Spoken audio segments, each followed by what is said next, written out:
Cooking enthusiasts may wonder what's gone wrong with this pastry mixture.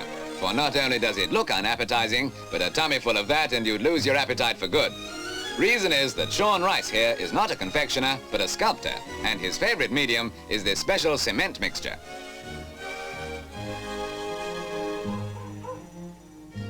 Some of these sculptures are incredibly important works of these British modernists. I call it a project, not a piece of art. I don't know, it's not up to me to say whether it's a piece of art. Think of that kind of abstraction as absolutely iconic of commitment to rebuilding Britain. It was a new idea and it had to prove itself. I think a lot of people just don't realise that they've got anything special at all.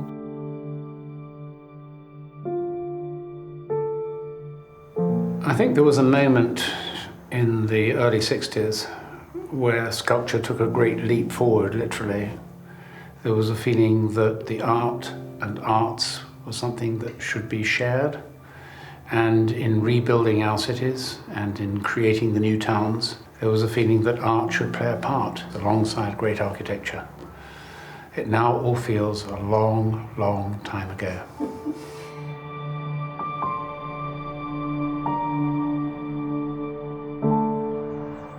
Public art is something which I think the purpose of it is really to encourage people to think about the places that they're in, ideas which are bigger than themselves, bigger than their everyday concerns. It can introduce all sorts of colours, shapes and textures into environments which we take for granted. The clue is in the name. It's placing public art in the public domain and enabling people, provoking people to sometimes to interact with that art and hopefully have their lives enhanced by it. And in Gateshead's case, it's also been a very much an economic driver for the local visitor economy. It's really about a different kind of thought or sensibility, a different voice and maybe a different kind of layer of narrative into public space. I'm intrigued by it. I'm intrigued by public art objects and I'm intrigued by what the audience's relationship might be with those objects. The role of public art is really to be an event, a space, everything. It isn't a piece of work put on top of a plinth and labelled art. It isn't.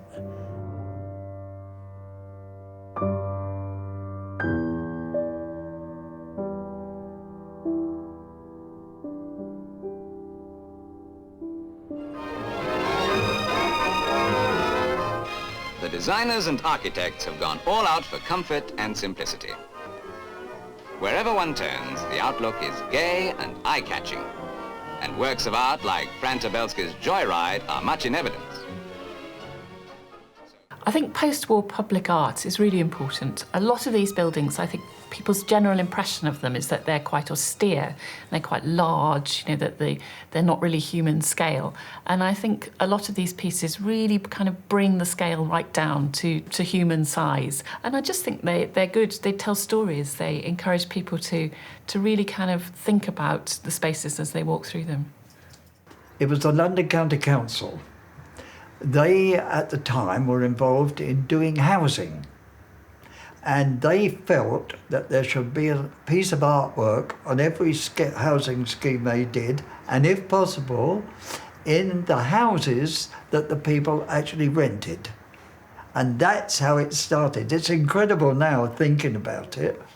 And then it involved motorways, factories, schools, talks to schools, lectures, everything you can think of, all the time.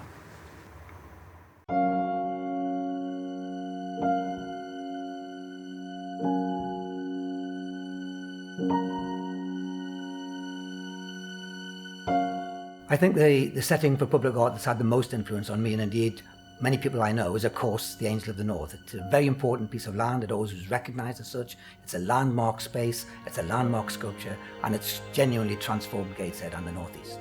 And it's wonderful to have experienced that. I think a great example of how much the pride of the public and their sense of ownership of the Angel of the North was when the Alan Shearer football shirt was hung over the Angel. Everybody loved it. Anthony Gormley himself, who always wanted a sense of ownership in the public, loved it also. And for me, and I think for all of them and Anthony, that was a true sign that the Angel belonged in the north.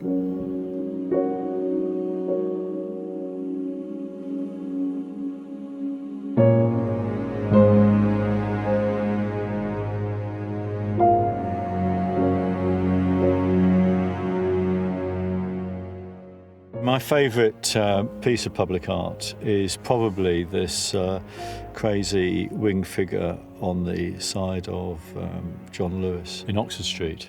I'm of the generation of, broadening education to everybody, the NHS, and when I sort of see that sculpture, I see a kind of commitment to public virtue, or the coming together of private commerce and public space.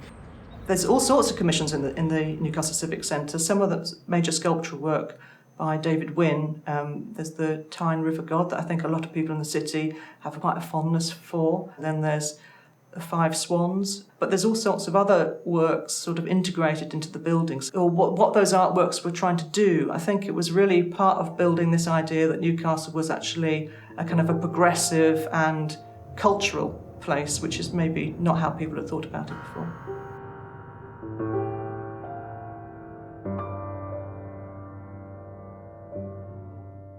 Works of art, like buildings, fall out of favour. And the same is true of a lot of the sculpture that was made in Britain in the 1950s and early 60s, right now.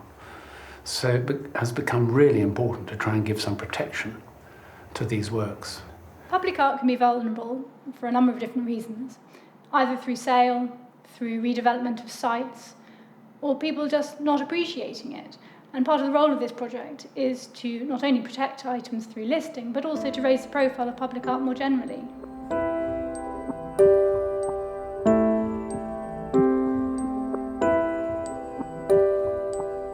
An awful lot of works have already gone. I remember as a kid being particularly excited by the kinetic sculpture on the roof of the Haywood. That's no longer there. And loving the fountains outside Centre Point.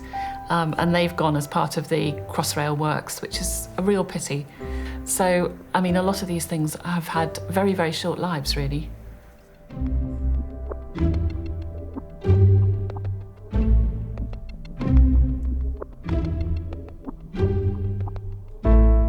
Problems that public sculpture has faced is that it has more iconic value than some of the sites for which it was commissioned. So quite often a 60s housing estate might become incredibly unloved and not really fit for purpose, but it has a great piece of 1950s or 60s sculpture. So then what happens to it? And in the case of Old Flow, Yorkshire Sculpture Park stepped in, and she was able to be given a safe home in the long grass.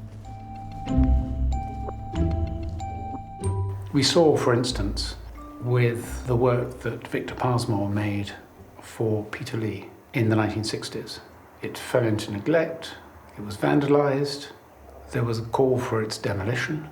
Fortunately, a small number of people thought that it was one of Passmore's great works, felt that it made a contribution to the community, and decided to try and mount a campaign to save it, and indeed get it listed. It's now, again, at the centre of the community. There have been several cases of, in my opinion, almost criminal activity. Swiss Cottage was one. Now, there was Basil Spence was the architect. He wanted me to do this sun terrace, and it was a big sculptural thing. The Queen opened it, as a matter of fact. And then suddenly it's gone. Why? To provide the entrance to a block of rather expensive flats. Now, I think that was wrong, and all the people of Swiss Cottage were against it. There are also examples where a work is on a particular site and becomes so valuable that the owner thinks about selling it, as was the case with the Henry Moores on the Time Life building. When that building changed ownership, if there had not been an intervention by what is now Historic England, those works would have been ripped out of the building and sold.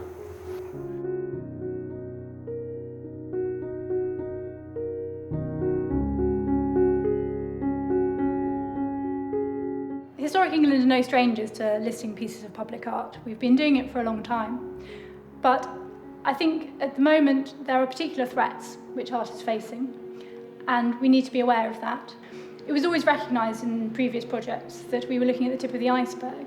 New pieces will come to light, and as they get to 30 years old, we'll be able to list those. So it's not a finished job. I'm interested that Historical England is starting to talk about public art in terms of a national collection. And I think that word collection is not one that's really been associated with public art before. The ongoing curation of the objects that have accumulated through this ongoing commissioning process.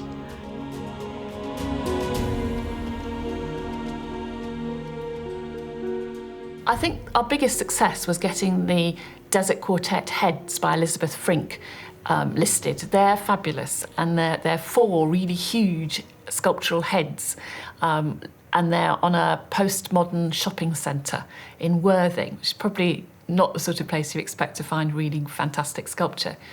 And we managed to get those listed very much at the last moment. I actually rang up the Department of Culture, Media and Sport and said, there's a guy with a flatbed truck parked outside, can you get them listed now? And they did, which was fabulous.